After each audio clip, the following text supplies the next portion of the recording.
Good Saturday morning. We're still in the book of Job. Here in chapters 29 and 30, Job gives us two pictures of himself. First, in chapter 29, he was rich, honored, blessed with children, wealthy, and in favor with God and man.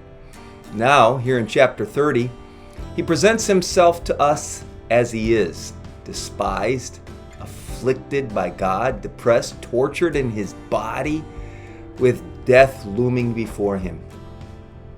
This chapter grabs my heart. It's hard to believe this is the same man. I don't know if his first complaint is his worst complaint, but the way he's being treated by his peers warranted being the first thing he speaks of. In verse 1 he says, "But now I'm mocked by people younger than I, by young men whose fathers are not worthy to run with my sheepdogs." Men who respected him now despised him. Let's not forget that Job did nothing to deserve being treated this way. It takes a genuine spiritual strength, self-control, and restraint to endure such treatment without retaliation. Job tells us of his mental afflictions, night terrors, and depression. He tells of his physical pain. "My bones are filled with pain, which gnaw at me relentlessly."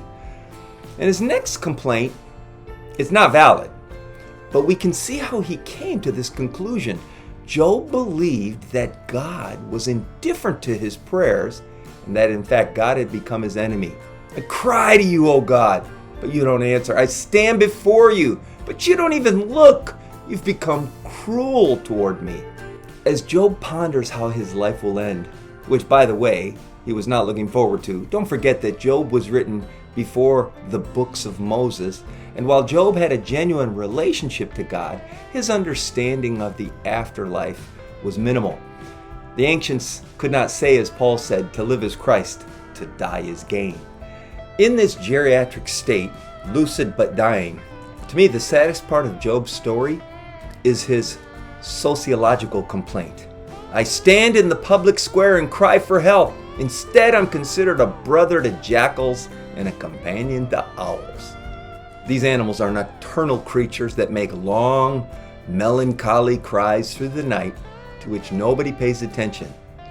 That's how Job felt. Job had become an outcast to everyone left that knew him and had ever loved him. Now don't forget, Job outlived all of his children. It was not his kids that ignored him and treated him with contempt. It was the rest of society. Western culture tends to treat the aged with a condescending, "Old-timer, you just don't understand" at best. Or worse, like they're children. "No, you can't go out for a walk. What if you fall and break a hip?" I joke with my sons that if I can't remember my medications, then they can take away my keys. When somebody's approaching death and they're no longer lucid, all they need is gentleness and compassion. The problem for Job was that he'd lost everything except his mind, and he was being treated with condescending contempt. There's a lot to unpack in the book of Job. I hope I've given you enough to want to continue to dig deeper. I close by reminding you what I said earlier. The saddest part of this story is the social aspect of Job's life. So many of us have strained and painful relationships. Tomorrow morning, I'll be talking about that very thing. On September 5th, I'll talk about what kills friendships, and on September 12th, I'll share how to bring friendships back to life.